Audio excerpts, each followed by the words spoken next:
My name is Kathryn McPherson. I'm a professor in the Department of History here at York University. At the undergraduate level, I currently am teaching two courses.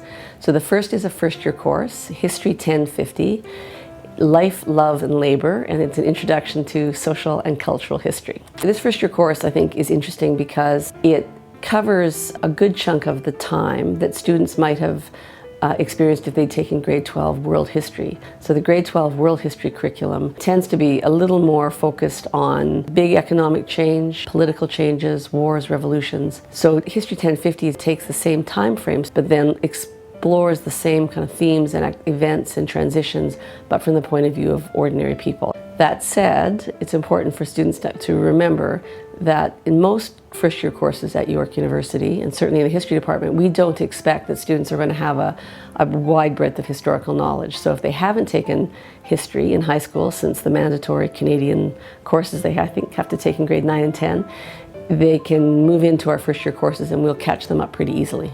So the other course I'm teaching right now is a course I developed a couple of years ago, and it's called The Social History of Modern Sport. When I say modern, I don't mean today. I mean modern as in the sports that emerged with the Industrial Revolution since about 1800s. And I'm interested in how sport served as an agent of change itself in society, and also how sport was changed as society changed. For example, one of the key arguments in sport history has been that in the 19th century, in the 1800s, sport was modernized. So sport moved from pre-modern, popular folk kinds of expressions to being regulated, standardized. So thinking about how sports profoundly changed in the 19th century and up into the 1900s of the 20th century.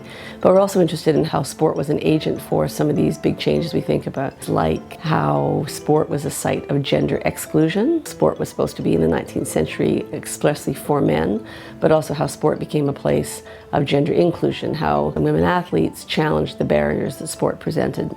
Interested, for example, in how sport became a place of racist exclusion, and also then how sport became a place where racialized minorities challenged racism through sport. So like most departments in the Faculty of Liberal Arts and Professional Studies here at York, history is a way to learn critical skills. So what do we mean by that? Well, we mean that when you read something, we can immediately think about who's writing, who's the audience for those pieces of writing, and is there a particular agenda or perspective or point of view that's being represented in that writing? Those are our key skills that historians value, but we also see as portable, transferable, useful in other elements of life. I often talk to my undergraduate students and ask them what they want to do. Oh, I want to be a teacher, I'd like to go into law, or I'm particularly interested in social work. And I'll say, well, you're going to have to read curriculum guides or new judgments coming out of a particular court case, or a new policy that the province is mandating for social workers.